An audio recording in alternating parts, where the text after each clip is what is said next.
அன்பின் இரட்சகர் இயேசு கிறிஸ்துவின் நாமத்தில் வாழ்த்துக்கள். 2 தீமோத்தேயு 3 அதிகாரம் 16 17 பவுல் இப்படியாக தீமோத்தேயுவிற்கு அறிவுரை எழுதுகிறார். வேத வாக்கியங்களெல்லாம் தேவ ஆவியினால் அருளப்பட்டிருக்கிறது.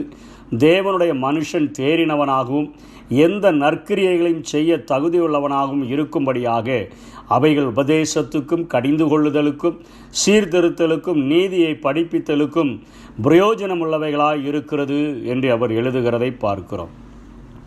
கடைசி காலமும் தேவ வசனமும் என்கிற தலைப்பிலே இந்த வசனங்களை நாம் ஆராய முற்பட்டோம் என்று சொன்னால் 3 அதிகாரத்தினுடைய 2 வசனத்திலிருந்து அவர் ஒரு 19 விதமான காரியங்களை அவர் சுட்டி காட்டுகிறதை பார்க்கிறோம். கடைசி காலத்திலே மனிதர்கள் எப்படிப்பட்டவர்களாய் இருப்பார்கள் என்று சொல்லி, மனுஷர்கள் தற்பிரியராயும் பணப்பிரியராயும் வீம்புக்காரராயும் அகந்தை உள்ளவர்களாயும் தூஷிக்கிறவர்களாயும் தாய் தகப்பன்மாருக்கு கீழ்ப்படியாதவர்களாயும் நன்றி அறியாதவர்களாயும் பரிசுத்தம் இல்லாதவர்களாயும் சுபாவ அன்பில்லாதவர்களாயும் இணங்காதவர்களாயும் அவதூறு செய்கிறவர்களாயும் இச்சை அடக்கம் இல்லாதவர்களாயும் கொடுமையுள்ளவர்களாயும் நல்லோரை பகைக்கிறவர்களாயும் துரோகிகளாயும் துணிகரம் உள்ளவர்களாயும் இருமாப்புள்ளவர்களாயும் தேவ பிரியராய் இல்லாமல் சுகபோக பிரியராயும் தேவ பக்தியினுடைய வேஷத்தை தரித்து அதன் பலனை மறுதலிக்கிறவர்களாயும் இருப்பார்கள்.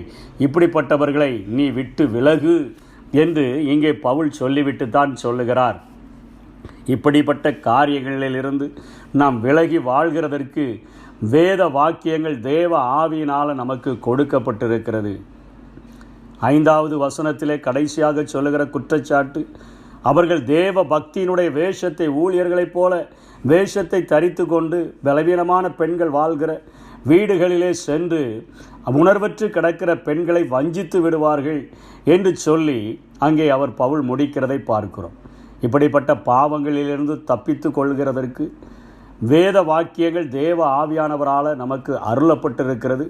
அந்த வசனங்களின் மேலே நம்ம ஆழமான ஒரு தியானம், அதுவேன் மேலே ஒரு மகிழ்ச்சி, படிப்பதில் ஒரு மகிழ்ச்சி, சிந்தித்து கொண்டே இருக்கிற ஒரு வாழ்க்கை, இவைகளிலே நாம் நிலை பெற்றிருந்தால் தேவனுடைய மனுஷன் தேறினவனாகவும் எந்த நற்கிரியைகளையும் செய்ய தகுதி உள்ளவனாகவும் அவன் மாறிவிடுவான் என்பதை இந்த பகுதியில் அவர் சொல்கிறார்.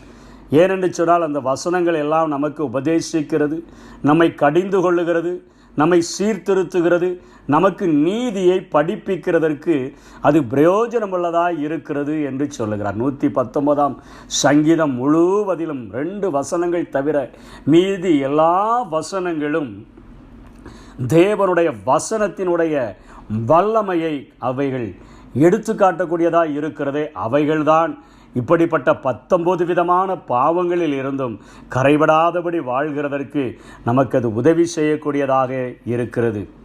இதைத்தான் பவுல் ஆழமாக நமக்கு ஆறுதலாக எழுதுகிறார். கடைசி நாட்களிலே கொடிய காலங்கள் வருமென்று அறிவாயாக. அப்படிப்பட்ட கால சூழ்நிலைகளில் தேவ வசனம்தான் நம்மை நிலைநிறுத்தும், தேவ வசனம்தான் நம்மை தேறினவர்களாக மாற்றும், எல்லா நற்கிரியைகளையும் செய்ய தகுதி உள்ளவர்களாய் மாற்றிவிடும். அவைகள் நமக்கு உபதேசிக்கக்கூடியதாய், கடிந்து கொள்ளக்கூடியதாய், சீர்திருத்தக்கூடியதாய், நீதியை படிப்பிக்கக்கூடியதாக அது நமக்கு விளங்கும் என்று சொல்கிறதை பார்க்கிறோம். வேதாகமத்தில் தேவனுடைய வார்த்தைகளும் மனித வார்த்தைகளும் உண்டென்று அநேகர் கூறுவார்கள். வேதாகமம் முற்றிலும் தேவனுடைய வார்த்தையே. வேத வாக்கியங்கள் தேவ ஆவியினால் அருளப்பட்டிருக்கிற தேவன் எல்லா சொற்களையும் சொல்லிக் கொடுத்து மனிதரை இயந்திரமாக வைத்தும் அவர் எழுத வைக்கவில்லை. எழுத்தாளர்கள் அவர்களுடைய எழுதியிருக்கிற நடை வேறுபாட்டை நம்ம வேதாகமத்தில் பார்க்க முடிகிறது. இதை புரிந்து கொள்ளணும்னு சொன்னால் எழுதப்பட்டவர்களுடைய பின்னணி, எழுத்தாளர்களுடைய கலாச்சார சூழல் ஆகியவற்றை நம்ம புரிந்து கொண்டால் நம் வேதாகமத்தை தெளிவாக புரிந்து கொள்ள முடியும். இது ஒன்று மாத்திரமே கடைசி காலத்தில் கரைபடாதபடி நம்மை பாதுகாத்து கொள்ளுகிறதற்கு அவைகள் உதவக்கூடியதாக இருக்கிறது. அவைகளுக்கு கீழ்ப்படிந்து வேதாகமம் போதிக்கிறபடி வாழுவோம்.